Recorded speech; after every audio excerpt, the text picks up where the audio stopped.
sharing. We've been talking about the rich woman at Shunem, right? Last week, we began to talk about how she might have been affected and come to be who she grew to be. We were talking about the subconscious mind. We're talking about what happens when we were conceived in our mother's womb up till about age 5, thereabout. Age 5, age 7, a person's personality is pretty much set. At that point in time, your personality is already fully set, but it's probably like 70% to 80% you are set as to what your personality is or will be. At that point, you've received so much input that you are already, if I use the colloquial word, you're already scarred. You're scarred in a particular form or the other, whether it be good or it be bad. Your subconscious mind has received so much input that it's already set in a particular direction. It's still redeemable, no doubt, but enough damage has been done that personality is kind of formed. Whether you're an introvert, extrovert, whatever, it's already formed a whole lot by the time you're age 5, age 7.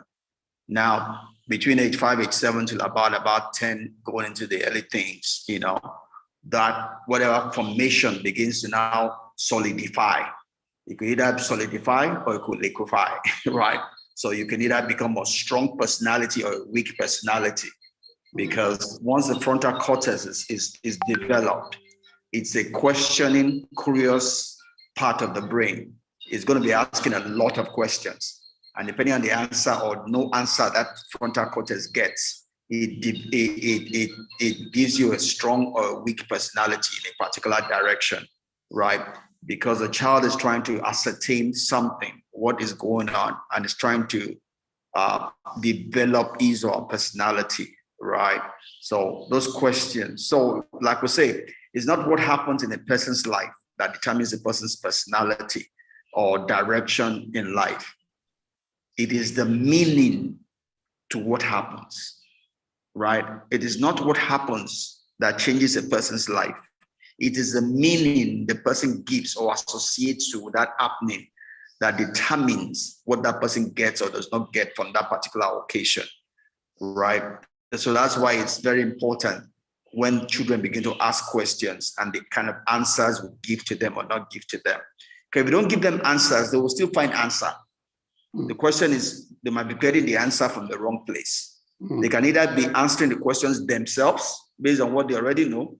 They could be talking to some other adult somewhere else, but somehow they're going to get some meaning to what is happening. And that meaning will form who they become. So don't cry later on and say that, oh, I didn't train this child this way. This is not the way we did this. You did by either omission or commission.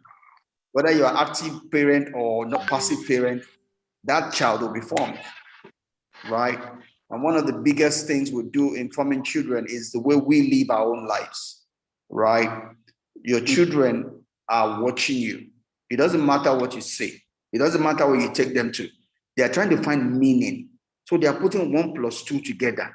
They are putting what you said, what the pastor said, what your friend said, your response to your friend, your demeanor, how you did your face, whether you lied, you didn't lie.